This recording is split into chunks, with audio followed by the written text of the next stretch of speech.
देखिए, कुर्सी के लिए जनता दल यू और भारतीय जनता पार्टी किस किस तरह की राजनीति करती रही है स्पष्ट रूप से दिखता है। 2014 से पहले प्रधानमंत्री नरेंद्र मोदी का सबसे अधिक किसी ने विरोध किया तो वो नीतीश कुमार ने, और नीतीश कुमार ने स्पष्ट रूप से भारतीय जनता पार्टी के भोज को कैंसिल कर दिया और ऐन वक्त पर भोज कैंसिल करके पूरे भाजपा को शर्मसार किया।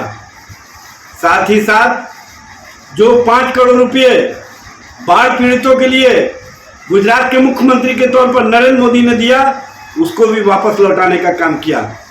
और नीतीश कुमार ने स्पष्टता कहा कि किसी भी स्थिति और परिस्थिति में देश का प्रधानमंत्री नरेंद्र मोदी को नहीं बनने देंगे।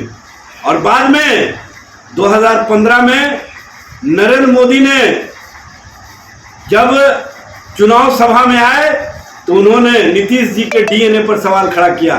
डीएनए पर सवाल ही नहीं खड़ा किया बल्कि किस किस भाषा का इस्तेमाल किया ये सब लोगों को पता है।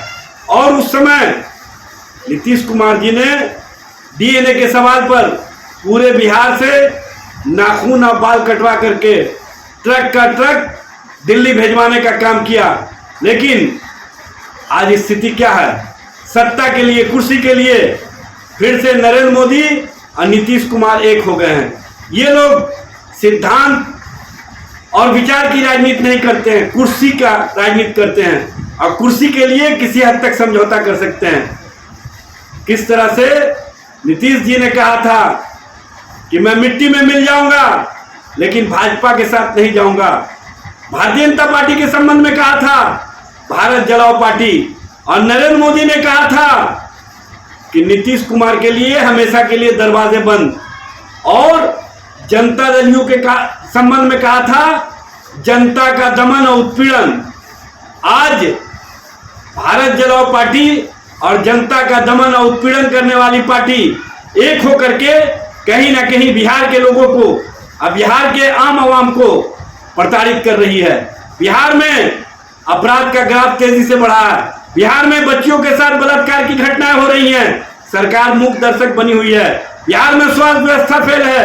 बिहार में चिकित्सा व्यवस्था फेल है। बिहार में पूरी तरह से विकास के कार्य अवरुद्ध हैं। नीति आयोग की रिपोर्ट के अनुसार बिहार फिसड्डी राज्य है हर मामलों में। उसके बावजूद भी ये लोग सत्ता के खेल में, कुर्सी के खेल में नीति और सिद्धांतों का परित्याग करके एक दूसरे के साथ गलबैया करके बिहार की जनता को कहीं ना कहीं प्रताड़ित कर रहे हैं, कहीं ना कहीं उनके साथ अन्यायपूर्ण व्यवहार कर रहे हैं।